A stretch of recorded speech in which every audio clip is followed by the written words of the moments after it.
How is the interview going? Huh? What? How is the interview going? Very well. Better than. Ay, ay, ay.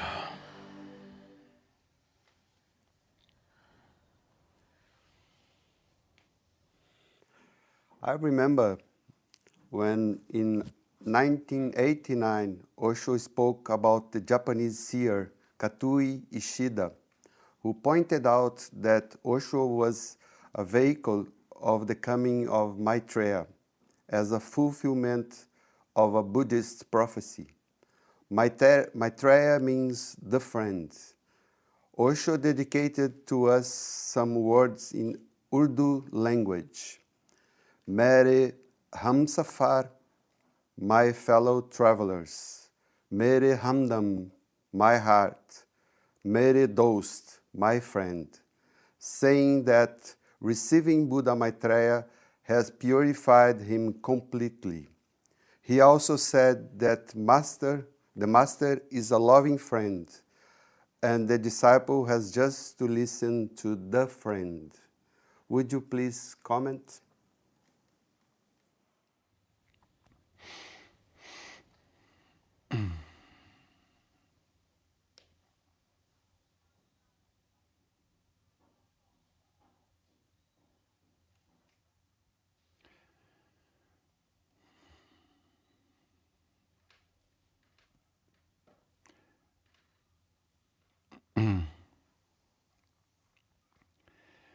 Well, what do you feel yourself?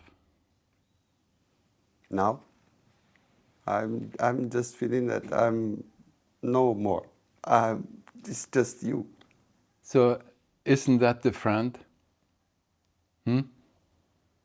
That must be the ultimate friend, no?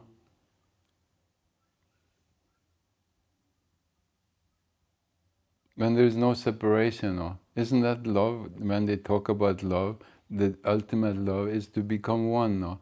Everybody is longing to become one, to be whole, not to be separated. So the master is the ultimate friend because he can create this oneness where there is no separation. But that goes beyond any doing. It is a happening.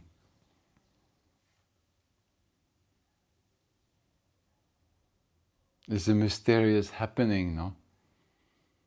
It's a love affair. But it's very difficult to comment or talk about it because when people don't have any idea, because it's something, the fragrance of this rose is here. This is here. The fragrance is here. Being with the master is here. And that's the only way to catch it. I cannot have this and then the whole world see that through the video. No, it's here. So that's the friend. For most people, this is just intellectual, it's an ideas. Because they haven't smelled the real fragrance, no? When you have smelled the fragrance, when you have smelled the rose, you know. How can you find that? You can only find that in a alive rose that is still the fragrance. You don't find that in any books. You don't find that in any dead master. It's only alive here and now. That is the friend. Yes. Yes. I will read it, so maybe I can see if I can comment it more. I remember when Osho in 1802,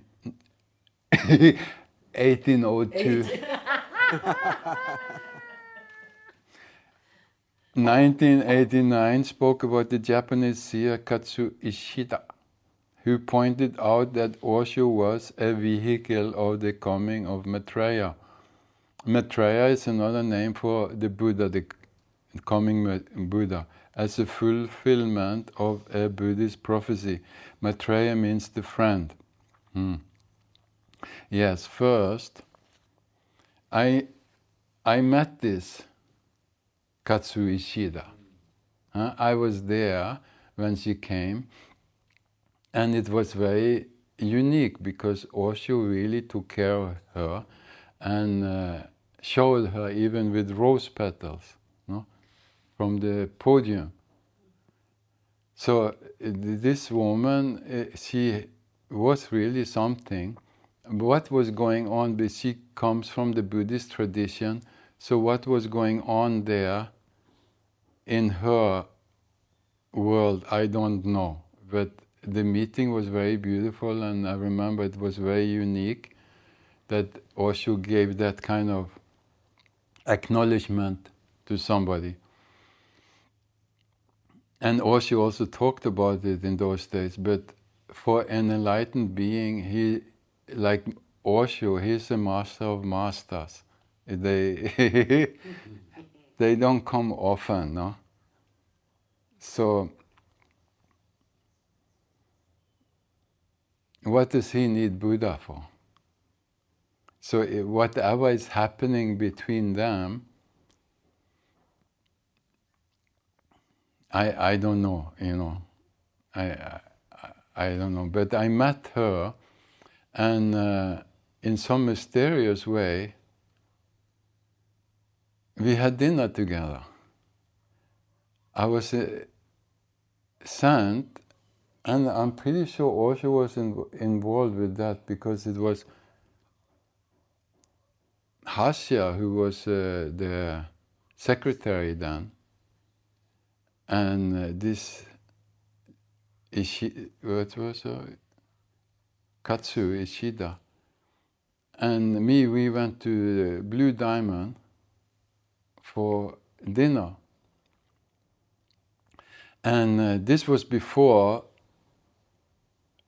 my awakening, but I remember she was very quiet, very beautiful, and for some reason I don't really understand, I never really thought about why I was there, but I was there with her. To maybe because I was also a bodyguard for Osho, that he wanted me to give that energy there or something. Maybe she stayed there in that hotel, I don't know. But I remember her, and it was a unique evening. But another thing, what you mentioned is that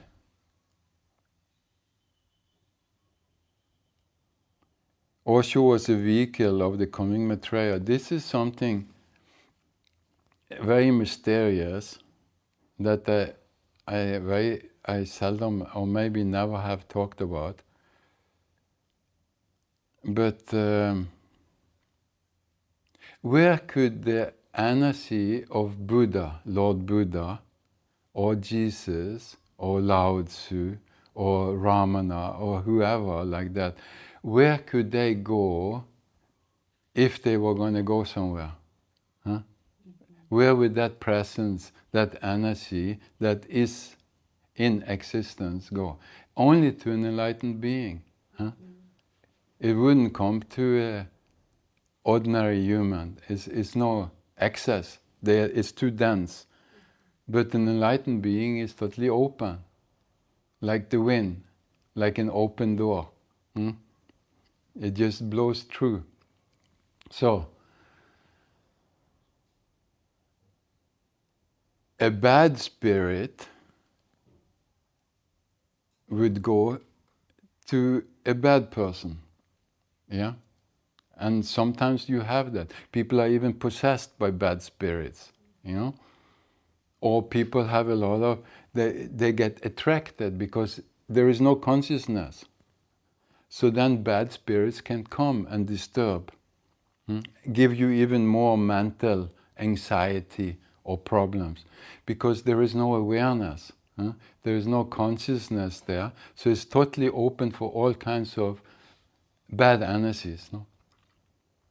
But for an enlightened being, it's totally the opposite. It's only the purified energies, no? The purest of the purest, the Buddha consciousness, the enlightenment energy, the God energy can come.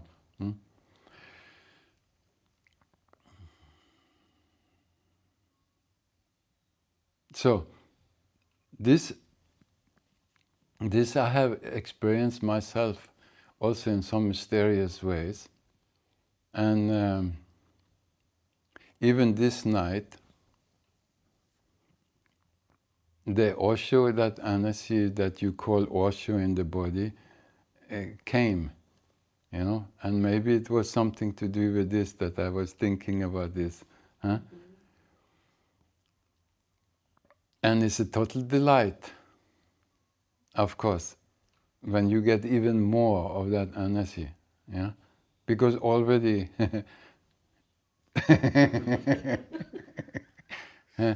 and then you get visitors like that, but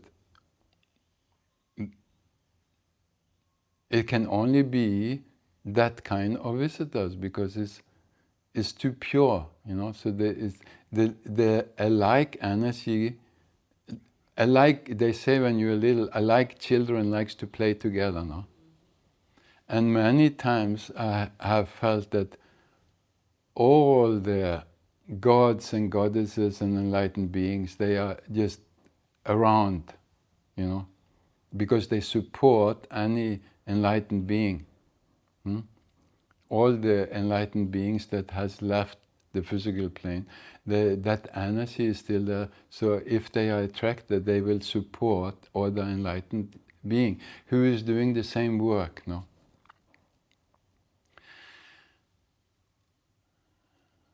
So this happened for me with Osho, that he came. First, it was like I wanted to come closer to him in the physical form. Yeah? How can I get closer? Then he took me in, I could be closer. Physically also, no? Then the next was that we got intimate. I could feel like I could smell his hair and the fragrance, like that, no? And then on the spiritual, the next step, you become one with the Master. He goes inside. There is no separation. And that is the meeting, that is the lowest meeting, that is the disciple and the Master joining. No? So, after that happened, then it happened with many. Like when I met Papaji, then I got connected with the Ramana Maharshi. And then Papaji told me about Arunachala, where Ramana was staying his whole life. So I went there to visit. And I used to go and sit in the cave where Ramana was living. And then one morning there, and I was always alone there, and I got friends with the caretaker who opened for me. And Ramana, he was sleeping, it was just like the carpet here. That was his room. It was just to sleep, like a little cave. So I was sitting there, in those weeks I was there, and then he came also, like that. Huh? Because they, they are very happy that they have somebody who can receive their blessings, no? So this, I totally understand that Japanese seer, that what she said, because that's how it is. When I've been in the Himalayas also, at the beginning of the Ganges, Gangotri they call it, where the Ganges comes out from the glacier I was there. You don't know where the Ganges starts. It comes out from the eyes. They say it's a mysterious, nobody knows where it comes start. But in that area is full of devas or spiritual beings and yogis, enlightened beings who have been there and left the body through ages, which I never had thought about before I was there. But I was sitting in the middle of there, meditating in the Ganga, and they were showering me, you know.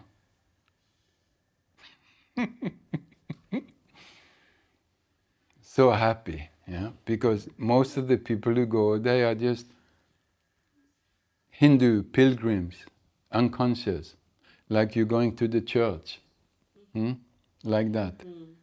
There is no consciousness, no. So when they feel that there is an enlightened being there in the human form, they are ecstatic.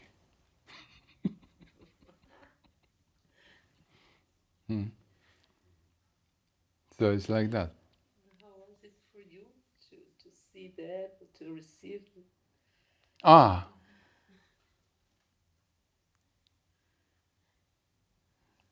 look at me.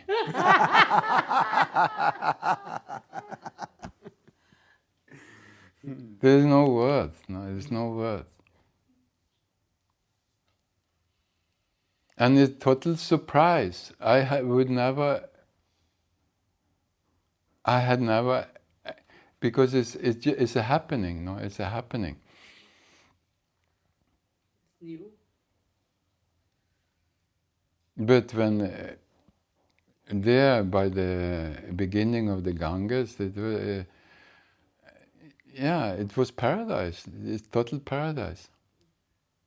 And I couldn't leave. I had to stay there for the night, no. And it was ice cold. It was ice on the water in the morning. Huh? But who cares? It's like that. It was too good, no? Too good company. Too much ecstasy. Like Osho said, you know, that is ecstasy, but it's a silent ecstasy. It's a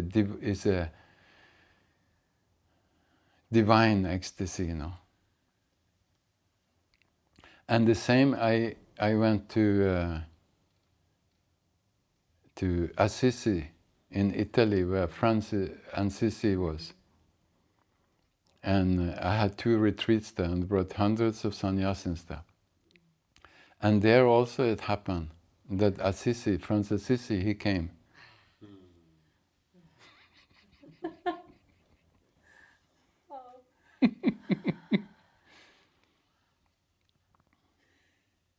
And maybe that place also where I stayed, maybe that was just where he was walking or something.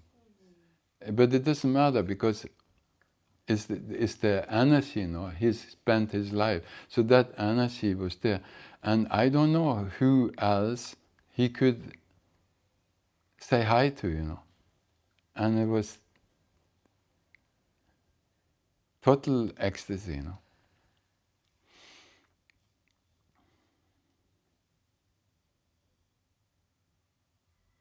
And just a year ago, I was in the Himalayas, which is my favorite territory. And then it is one place where I come into, it must be close to 4,000 meters. So you go pretty slow there, because it's very little oxygen. It's one of my favorite places on planet Earth. And then it's a big kind of stupa there, like this they have in Nepal and in Himalayas. And then I sat down there to have a little rest. And then these devas came. And there you have also so many enlightened beings and yogis and lamas, and Padmasambhava was having a cave there. And they all came. And they totally destroyed me in a good way. I couldn't move. Yamuna was there with me. She even took some film, because now you have that camera everywhere, so now they film me everywhere, no? But in the film you don't feel you don't know what's happening. It's like that, no? You can film Buddha walking, you don't feel the bliss he is in, no? But that happens many times, this not many times, but it happens. And in different places with different, in the Himalayas a lot, because I'm very connected to the Himalayas. So these Lam Padmasambhava,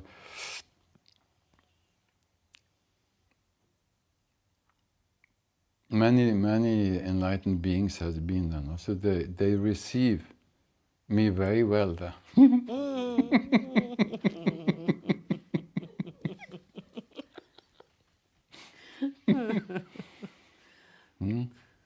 That's the difference. Like in the West, you don't have that energy because it's not many. That tradition hasn't been there.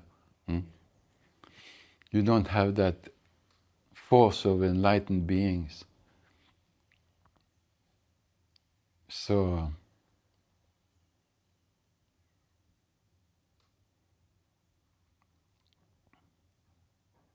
coming back to that Japanese seer and Osho and that Buddha, Lord Buddha's energy had come and the prophecy, and I totally can understand that, but in the big picture it really doesn't matter, because it's just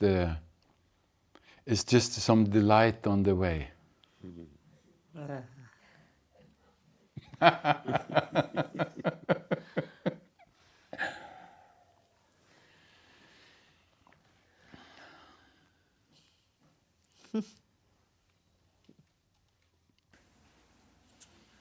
I remember the morning when I woke up and you had that meeting with St. Francis in the night, and you were glowing like a light bulb, and I woke up and like, what happened? And it was so beautiful the way you described his energy, like it was so alive, like his presence there through you, and it's really like experiencing him in a way, and the way the words you used to describe his energy also was so, I could feel him through you because I was there in the same room, and I didn't feel he didn't come into me.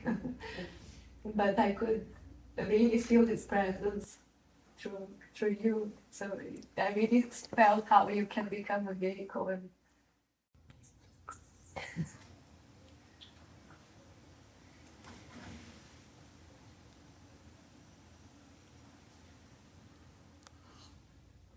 Yeah, these things I don't talk much about, no, because it's such an inner thing, but it is very different. Like from Francis Assisi to Osho, to Padmasambhava, to Jesus, to Buddha, to Shiva.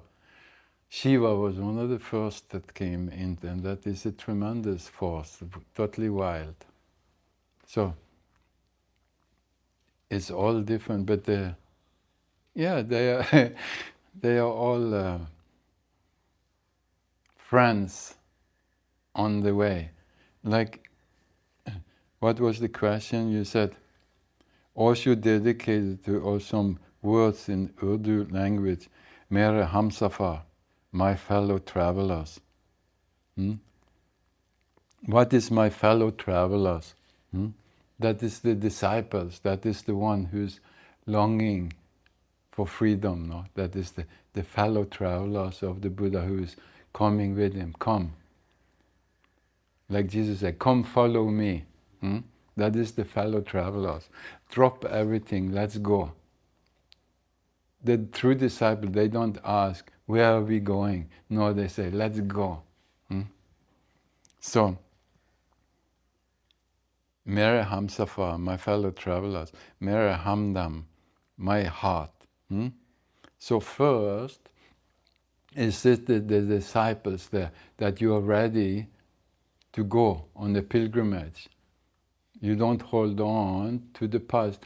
A pilgrimage means that you let go of the past. No, you are ready to go into the unknown.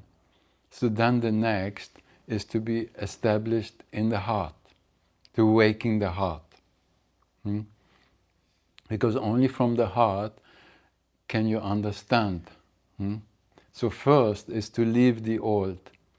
Second, to be established in the heart, to gain that trust, insight, love, surrender, let go. Mere dost, my friend. That friend can only happen out of the heart. So you have different steps. First you have to be ready to leave the old, you have to come. Wherever the master takes you, you have to go into the unknown. Then, established in the heart, learn the language of the heart, of love.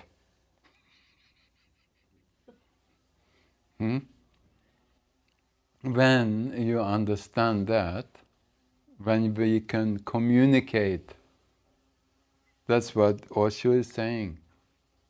When you understand the language of love, then only can I become your friend. Then the friend is then that can only happen in that love. Mere Hamdam, my heart, Mere Dost, my friend. Saying, receiving Buddha Maitreya has purified him completely. He also said that the master is a loving friend and the disciple has just to listen to the friend. Please comment. Yes, I can comment a lot, because many disciples are not really disciples.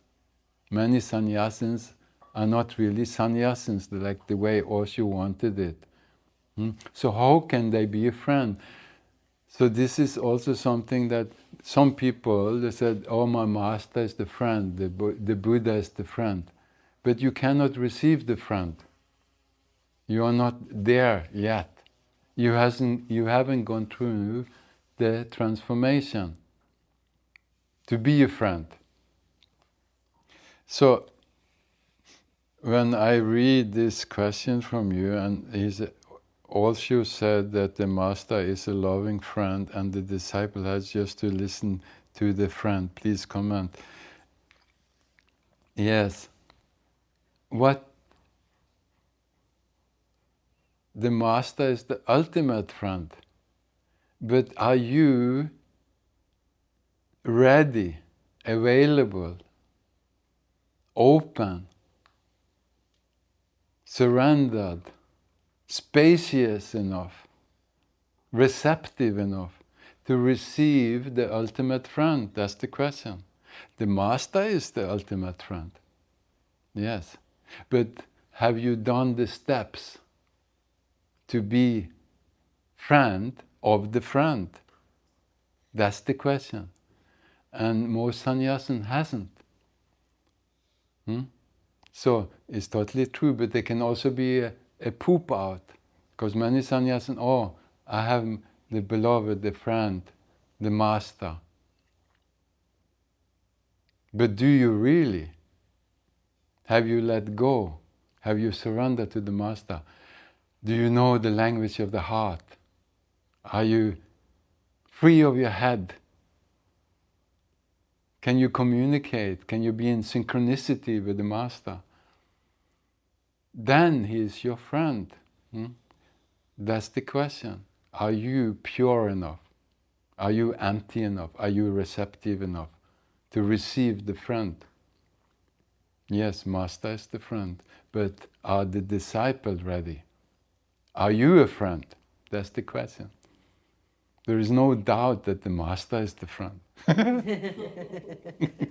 But are you the friend? It all depends on the disciple, it all depends on the sannyasin.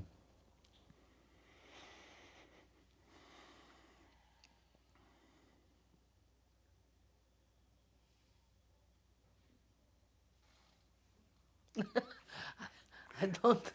More. I think this goes together with this question. Yes. What? The next already question goes answered. together with what you just said. Which was what? How can how can one be more open, more sensitive to the unique love the Master is showering on us? Yes, like that. No? Best. By being open, by being receptive, by being surrendered, by being in the heart. This is the things. The master is there, the love is there, the sun is there, but if you're sitting in a cave, what does that help? And that's what I see now. Many sannyasins also are like this, because they are. Osho has left the body. You need something alive. The presence, the fragrance is in the flower. Hmm? So then it becomes a religion. And not many years ago, by strange coincidence, which life is, I came by Pune, and the ashram there is finished. Is no fragrance. Is nothing there. Is a business. And it's amazing because you have enlightened sannyasins. I know many enlightened Osho sannyasins. And if the right people had taken care, it could be an oasis, it could be Osho's, the master's garden. So beautiful because his energy is there. His samadhi is there. It would be fantastic. And all the Indian sannyasins, they are hardly allowed there because they don't have the money and all this. And it's thousands, tens of thousands. And it can be a center of pilgrimage, of love.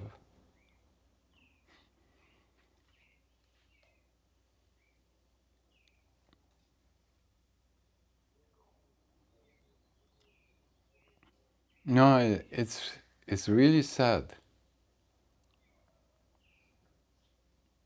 It's really sad how it can happen.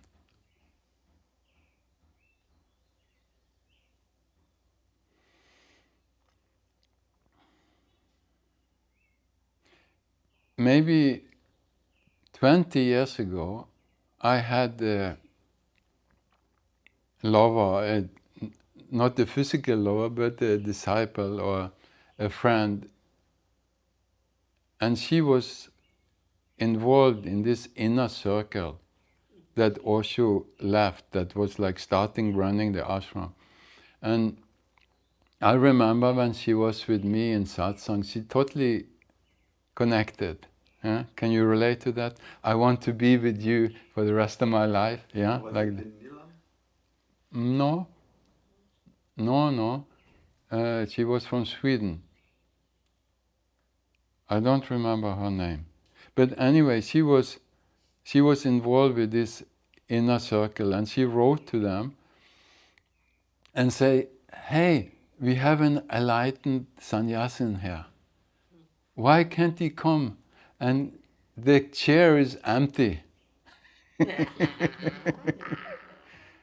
You know? And I said, "You are crazy. Why? Don't involve me in your things." I wasn't involved at all. I wasn't even interested. I don't want. It's Osho's place. But she wrote this. But these things, enlightenment, it seems like enlightenment is not accepted there. You know, it's business.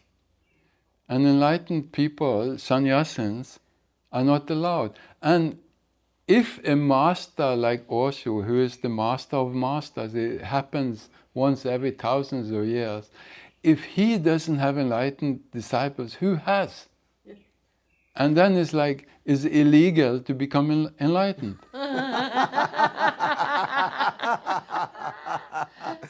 It's unbelievable. Unbelievable. Unbelievable. But this is the situation. And it's really sad. Yes, I remember. I was there 1 year after he left his body, and I felt really strange because there are rules coming. I remember I always loved to see it where in his birthday, Hari Prasad would come to play. And I always put my chair on the next to the podium, like very close to the podium. And they put a rope around that. Then I jumped over the rope and put my chair in the same place. And then Sadarji came, and he was a guard. And he says, Swami, you cannot stay here. I said, why? I always put my chair when Osho was in the body. That time maybe there was a reason for that, but not now. Why this strange rule? And then he looked at me, that beautiful guy, and he says, you were right, you can stay here. Yeah, but this, maybe Saji was one of the few that was still that hard. But they got rid of him and they got rid of everybody else. Yeah. I never went back again to Pune after that. Yeah. So, what was the question? How can one be more open, more sensitive to the unique love that the Master is showering on us? So the Master is showering his love, and then some of the Master's disciples who are ready in some mysterious way, they really receive this. And that becomes the enlightened ones, no? Those who become self-realized. So that's how it always has been, that they are the light carriers. They carrying the fragrance of the Master. And then you are not allowed. How is that possible?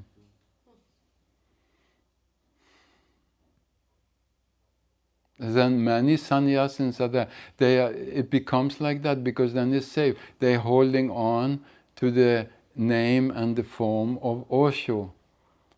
But that is not in the Master, that is not the enlightenment. The enlightenment is too vast for that. No? So the Master, that body has to go.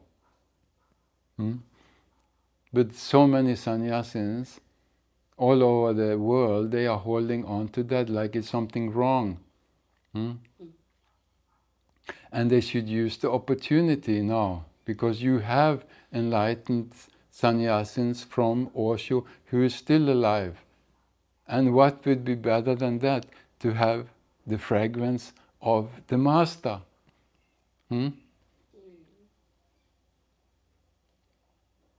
That's how it is.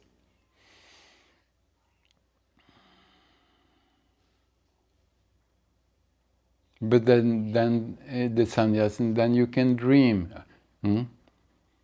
about the Osho, my Master, like that, I'm connected. No, you need to be with the live Master. Then he will tell you what is real. You will feel it yourself, what is real and what is not real. And if he needs to hit you, he will hit you. And if he needs to kiss you, he will kiss you. It's like that. Otherwise, you can believe in Buddha or Jesus or Osho. It's easy, but you create it. A live Master is here now. And that is always dangerous.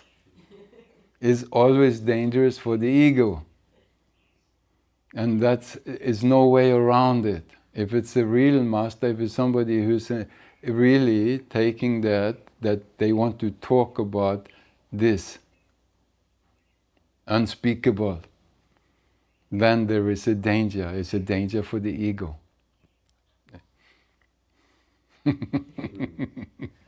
Because the master is that.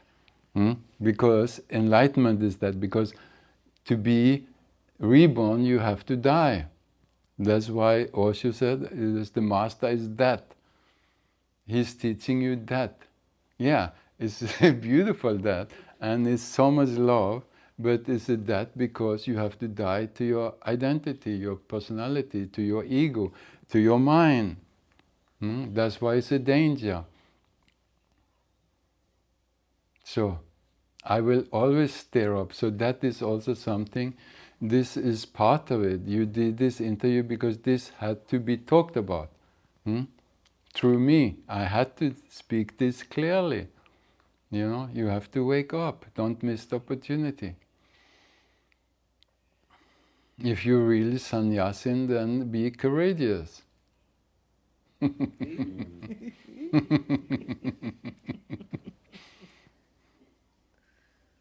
I'm going to shake everybody up. Yes.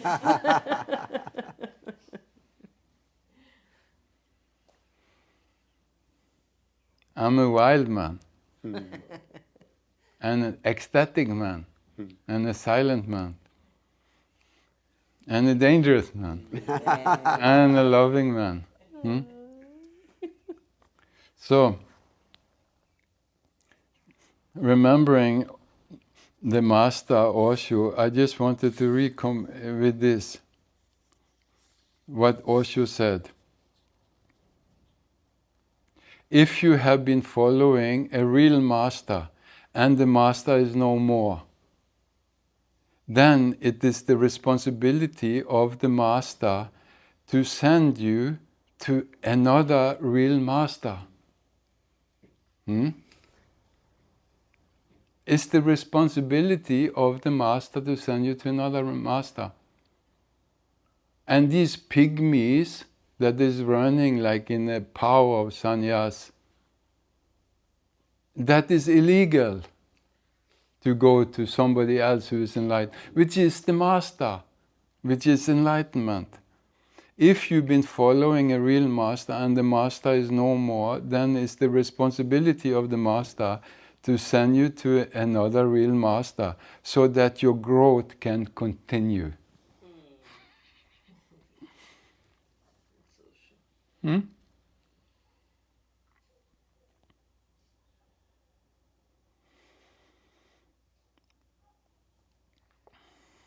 That is love. That is the friend. That is the master.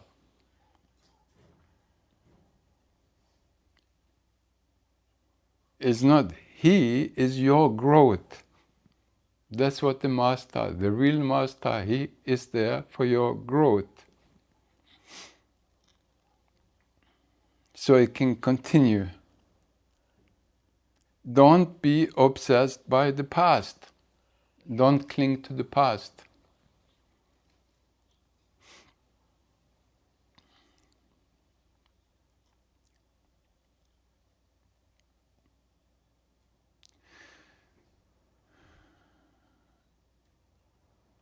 Then Osho says, soon I will not be there here either.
talking about Osho is very difficult because it's just too much love. Hmm.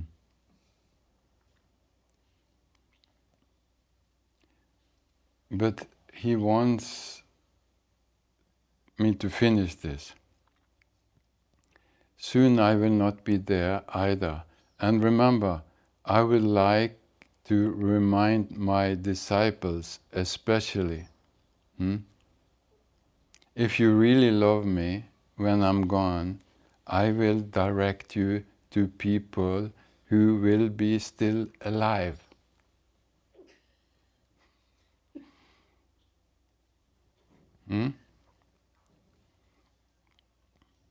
So don't be afraid of that.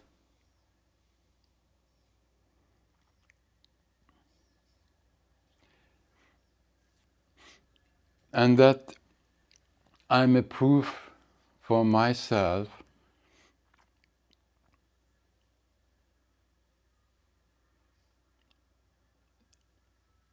not that I was seeking, I didn't look for anybody else. I never understood when I was with my master, with Osho, how people could go to other enlightened beings, be that Nisargadatta Maharaj, or if it was Krishnamurti, or these people. It was not on my part at all to go to anywhere else because I had my master. And I was total. But after, when this shift of consciousness had happened, and I was in a vacuum, lost in silence, then he directed me, or existence directed me to others. Not that I had any question, not that I needed anything, I wasn't looking for anything, but there was a support to be with other people who was enlightened. So this is my own experience. When, if you're really in tune with the Master, then he will take care, and he took care. He made me friends with many enlightened beings after that, and it was just the support to accept that new life. After you are born, it's difficult to walk. It's nice to have somebody who already know how to walk a bit. So that's how it was for me, by meeting other enlightened beings. The shift had already happened, but they supported that. And if you are not finished with the work, then of course nothing is more helpful than to be with another enlightened being.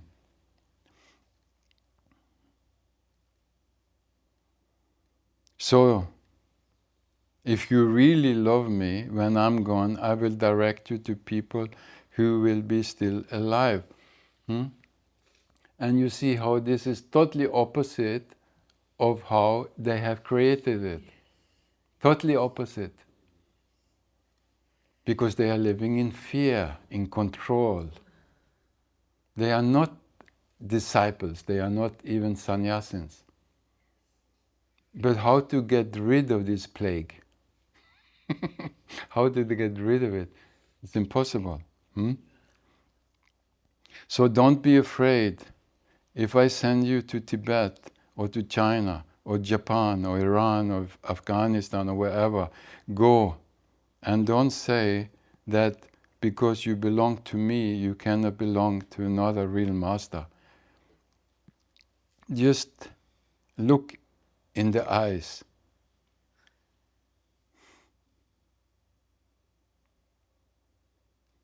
And you will find the same eyes again. The body will not be the same, but the eyes will be the same.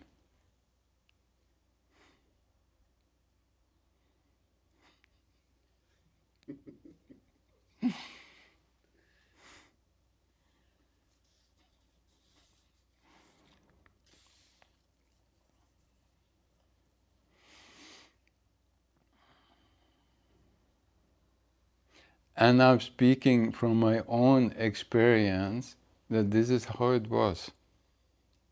And I was finished. Osho cooked me, I died, I got reborn, everything in his care. But still, he provided me people who was a tremendous support after the happening. Because it's not finished, it goes on. And this exactly these words which I'm seeing, which I have never read before now,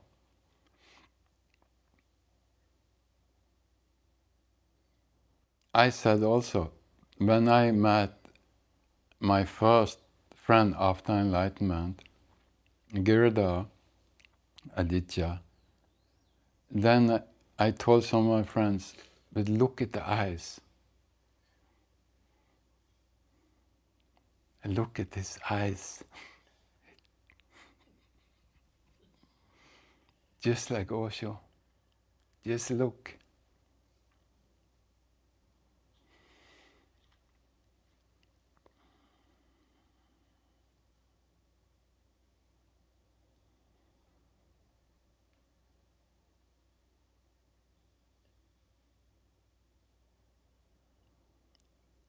Don't get stuck in the material, in the name, the form, the body.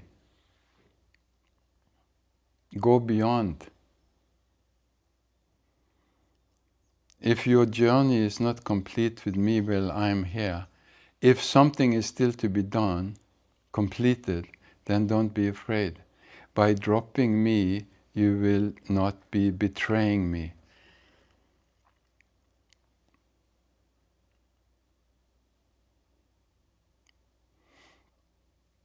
This is the words of a true master. The master only wants you to wake up. Don't stop. In fact, he says, by not dropping me and by not following the real and alive master, you will be betraying me. Keep that in mind. And how many sannyasins are clinging to the name and the form? And what the master is saying, they are betraying him because they are clinging to the physical, to the form. And God is not form, is the formless. Gate gate, paragate, parasamgate, bodhisvaha.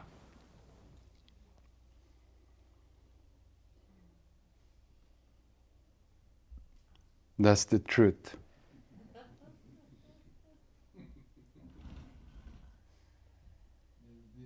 And I am that.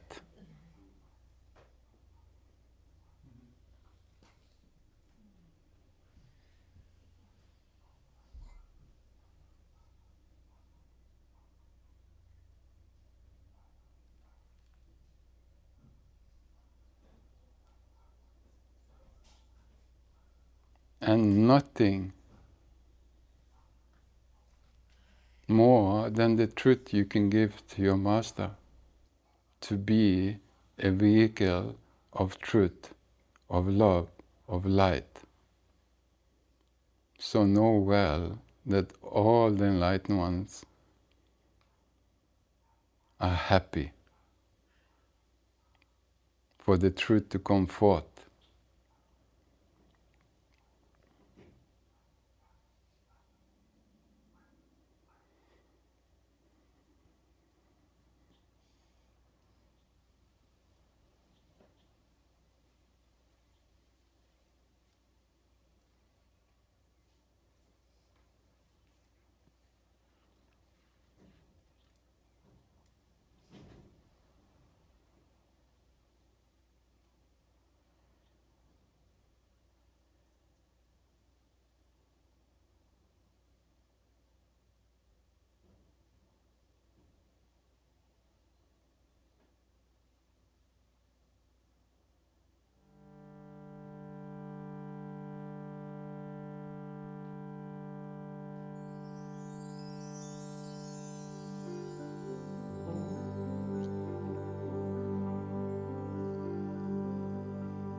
love from the friend.